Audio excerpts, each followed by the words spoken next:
ressuscité. Il est vivant. Il est ressuscité. Qui? Jésus. Qui? Jésus. Où? Dans mon cœur. Où? Dans mon Bien-aimé, si vraiment il est vivant dans ton cœur, tu veux encore l'acclamer, bien-aimé. Tu veux encore pousser des clameurs. Bien-aimé, tu vas sauter là où tu es. Tu vas sauter pour le Seigneur. Parce que quand le peuple a été délivré, le peuple d'Israël a été délivré de l'esclavage, ils sont sortis au courant. Ils sont sortis. Jéricho est tombé. Les murs sont tombés. Alléluia. Alléluia. Oh, gloire à Jésus. Alléluia. Gloire au Seigneur. Bien-aimé, il siège dans la louange de son peuple. Notre Dieu siège dans la louange et dans l'adoration de son peuple. C'est là où tu vas le trouver, bien-aimé. Des fois, il y a des démons qui n'ont pas besoin que tu leur dises, démon sort. Bien-aimé, quand tu commences à adorer Dieu, quand tu commences à louer Dieu, dans l'adoration, Dieu entend ton appel, il descend, sa présence descend. Aucun démon ne peut résister, aucune maladie. Alléluia. Bien-aimé, vous savez, un jour j'avais la diarrhée. Et je ne voulais pas venir à la veille de prière. Je me suis dit, mais toute la nuit, je vais aller aux toilettes, je vais faire des va-et-vient. Je ne peux pas tenir toute une nuit. Si c'était encore une prière de 2 heures. Mais toute la nuit, bien-aimé. Alléluia. Heureusement que son serviteur m'a appelé. M'a dit, tu es où? J'ai dit, j'arrive. Alors j'étais dans mon lit sous la couette. J'ai dit, j'arrive. Alléluia. Je me disais, mais comment je vais faire? J'ai la diarrhée, bien-aimé. Avant d'aller, de venir, je suis allé plusieurs fois aux toilettes. Et quand j'arrive à l'église ici, là, on a commencé à danser. Nous voulons changer de niveau. Nous voulons changer de niveau. Bien-aimé, qui était là ce jour-là? Je vous assure que la diarrhée a oublié qu'elle était en moi. La diarrhée m'a oublié, bien-aimé. Moi-même, je l'ai aussi oublié. Avec ma diarrhée, j'ai commencé à chanter. Change de niveau. Alléluia. Bien-aimé, si tu veux que le sida t'oublie ce soir, si tu veux que les problèmes t'oublient, que la maladie t'oublie, que la stérilité t'oublie, que les fibromes t'oublient, que l'opération t'oublie, toi chante seulement Jésus. Accroche-toi à Jésus. Commence à chanter pour lui. Commence à danser pour lui. Commence à le célébrer. Comme Paul et Silas de la prison qui n'ont pas vu leur menottes. Paul et Silas à l'intérieur de la prison. Ils ont commencé à chanter pour Dieu. Bien-aimés, les menottes les ont oubliées. Ils ont oublié qu'ils avaient des menottes. Les menottes se sont cassées toutes seules. Les murs se sont écroulés. Alléluia. Bien-aimé, ce soir, tu ne dois pas repartir comme tu es venu. Amen. Tu dois ressortir de là un nouvel homme, une nouvelle personne. Tu dois ressortir d'ici avec quelque chose. Mais cela dépendra de ta détermination, de ta foi. Tu ne dois pas venir dans la maison de Dieu par hasard. Vaille que, non, bien-aimé. Tu dois avoir une foi violente, car le royaume des cieux appartient aux violents. Le royaume de Dieu est forcé. Le royaume de Dieu, c'est le violent qui se l'empare. Le royaume de Dieu, bien-aimé, tu dois être comme la femme de la perte de sang. Elle a dit, elle a entendu dire que Jésus venait. Jésus allait passer par là, pour aller dans la maison de Jairus. Elle a dit, si seulement j'arrive à toucher le pan de sa robe, je serai guéri. Ce soir, si tu es venu dans cet état d'esprit, tu es déjà guéri. Ton miracle est déjà là. Nous acclamons encore pour le Seigneur. Bien-aimés, nous pouvons nous asseoir car l'heure est avancée.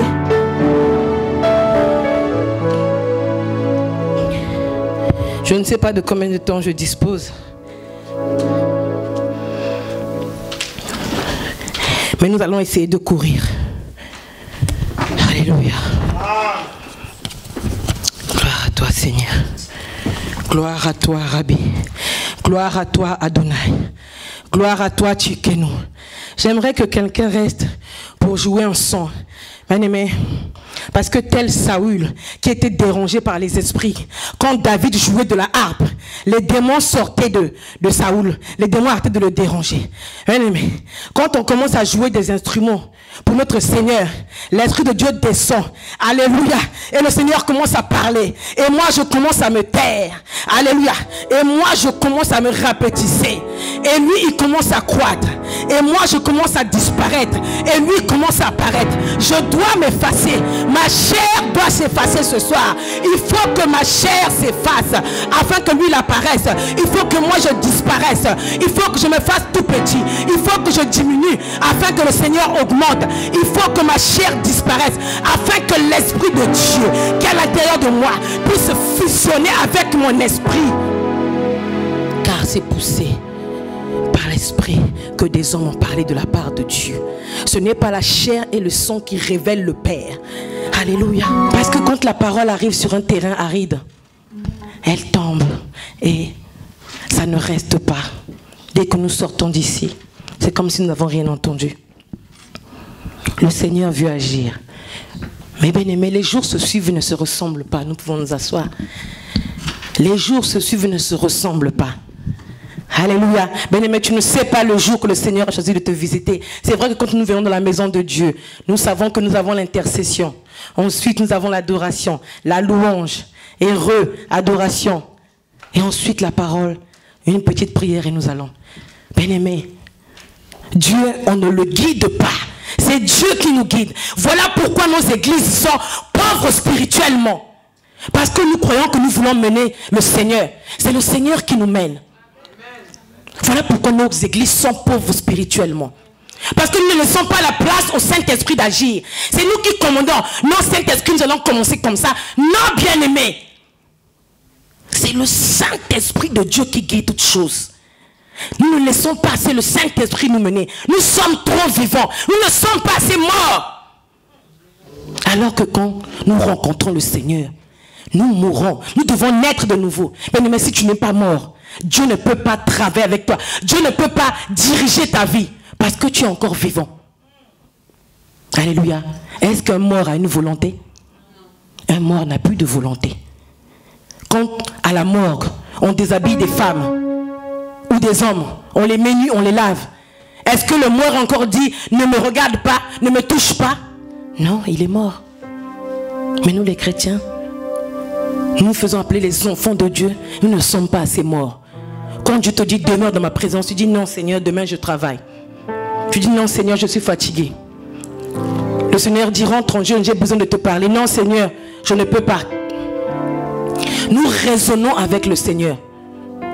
Voilà pourquoi le Seigneur ne peut pas travailler avec nous. Il est là, il nous regarde, mais il ne peut rien faire. Parce que nous avons le libre choix avec le Seigneur. Le Seigneur ne peut pas nous forcer. Il a dit, je mets devant toi la vie et la mort. Choisis la vie afin que tu vives. Mais si tu choisis la mort, Dieu ne peut pas te forcer. Souvent nos collègues au travail disent, vous croyez en Dieu, ah c'est très bien. Mais pourquoi, si Dieu existe, pourquoi il y a des maladies? Pourquoi il y a ceci, il y a cela? Bien aimé, vous faites des groupes WhatsApp où vous refusez qu'on parle de Dieu. Je suis dans un groupe WhatsApp où j'ai eu le malheur de mettre les enseignements des prédications. Il y avait des musulmans dans le groupe et des païens aussi bien sûr. C'est une erreur j'espère.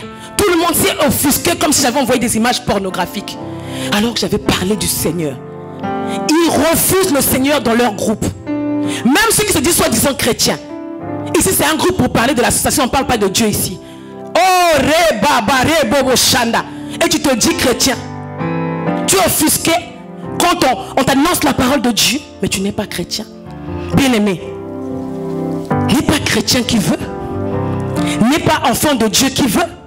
Déjà la dénomination chrétien, ce n'est pas biblique, ce n'est pas Dieu qui a appelé les enfants de Dieu des chrétiens. Ce sont les païens, ce sont des êtres humains qui ont décidé qu'on allait s'appeler chrétien. Parce qu'on avait suivi Christ, on avait suivi Jésus. Alléluia. Bien-aimé, c'était le thème de ce soir. Enfant de Dieu. Sous-thème, n'est pas enfant de Dieu qui veut. Alléluia. Je vais tout simplement, vu l'heure, lire Jean 1,12.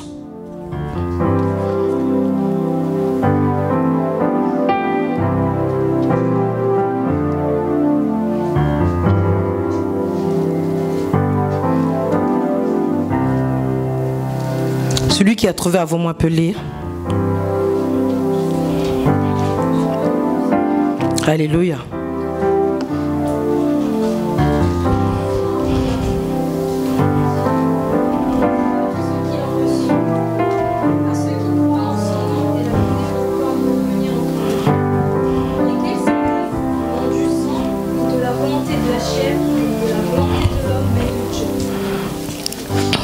Alléluia.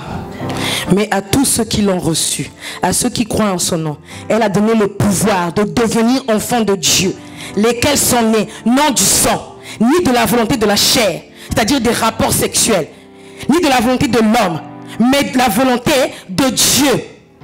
Allez, nous pouvons nous asseoir, bien-aimés. Être enfant de Dieu, c'est un pouvoir, bien-aimé.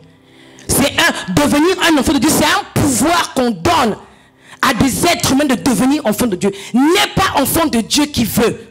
Ne s'auto-proclame pas enfant de Dieu qui veut. C'est un pouvoir que tu reçois ou que tu ne reçois pas. Mais ceux qui ont reçu ce pouvoir, alléluia, elle a donné le pouvoir de devenir enfant de Dieu. Quand tu reçois ce pouvoir, tu reçois la capacité de guérir les malades. Tu reçois la capacité de faire recouvrer la vue aux aveugles. Tu reçois la capacité que les sourds entendent. Alléluia. Que les paralytiques se lèvent. Que les boiteux marchent. Que les morts ressuscitent. Aujourd'hui, nous voyons des pasteurs, des soi-disant pasteurs, des hommes de soi-disant hommes de Dieu, femmes de Dieu, qui vont chez les féticheurs recevoir la capacité, le pouvoir de guérir les malades. Bien aimé, le féticheur, qui l'a créé? C'est Dieu, c'est une créature de Dieu. Le féticheur, il tire sa source d'où? Des esprits, des ancêtres. Ces esprits, ces génies-là, il tire ça d'où? Du Lucifer, le diable. Mais le diable qui l'a créé, c'est Dieu. Tout ce que vous croyez que tout ce que le diable connaît, Lucifer connaît là, Dieu ne connaît pas ça. Alléluia. Nous avons plus peur, je veux m'inclure. Nous avons plus peur du diable que de Dieu. Nous avons plus peur des sorciers que de Dieu. Quand un sorcier te dit ce soir je vais t'apparaître, tu vas mourir, tu commences à trembler, pleurer. Allez appeler tous les pasteurs du monde compris pour toi. Mais quand Dieu te parle, tu n'as pas peur. Alléluia, bien-aimé. Comment vous voulez avoir des églises puissantes? Comment voulez-vous voir la main de Dieu? Dieu est là à votre porte, vous le négligez.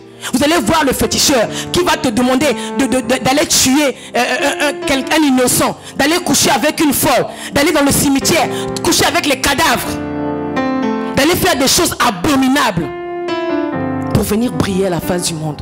Bien-aimé, notre gloire n'est pas d'ici. Alléluia. Bien-aimé, je voulais nous dire ce soir qu'il y a des choses qui empêchent de devenir enfant de Dieu. Nous n'avons plus le temps de développer. Il y a le doute, il y a la peur, il y a la honte. Alléluia. Quand tu as honte de Dieu devant les hommes, il aura honte de toi devant le Père. Tu es chrétien, c'est vous les gens qui priez fort. Non, moi je suis équilibré. Je ne suis pas les chrétiens qui crient là. Oh bien-aimé, soit tu es chrétien, soit tu ne l'es pas. Il n'y a pas de chrétien équilibré. Il n'y a pas, moi je ne suis pas un chrétien pratiquant. Alléluia. Soit tu es enfant de Dieu, soit tu n'es pas enfant de Dieu. Si tu as honte de Dieu devant les hommes, tu le renies comme Pierre. Alléluia. Au ciel, il va aussi te renier. Il aura honte de toi. Il aura honte d'accepter que tous les jours tu le priais, tous les jours tu jeûnais, tous les jours tu venais au vendredi de gloire. Il aura honte d'admettre. Je me souviens une fois dans un train, un monsieur, il avait l'apparence d'un fou.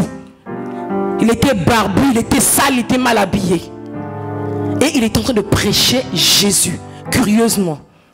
Mais quand tu le voyais, je croyais que c'était quelqu'un qui demandait l'argent. Dès le fond du train, j'ai dit voilà ceux qui demandent encore l'argent. Je commençais déjà à chercher si je n'ai pas 5 centimes ou 10 centimes de mon porte-monnaie. Mais en fait, non. Il demandait, crois-tu au Seigneur? Connais-tu Jésus? Aimes-tu Jésus? Il demandait, en plus il criait fort.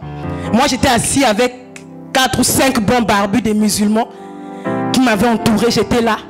J'ai dit, ah, si je dis oui, si les musulmans là risquent de me trucider. Mais si je dis non aussi, le Seigneur va me refuser au ciel.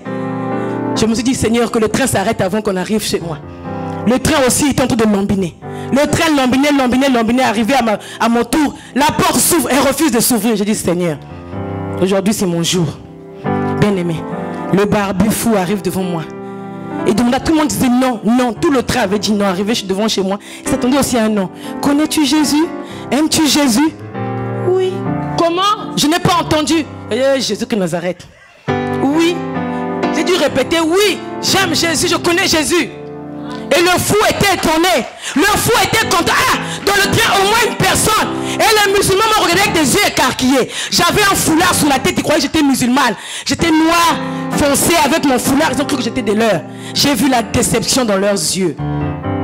Alléluia. La honte, nous renions le Seigneur. Le raisonnement humain, comme Pierre.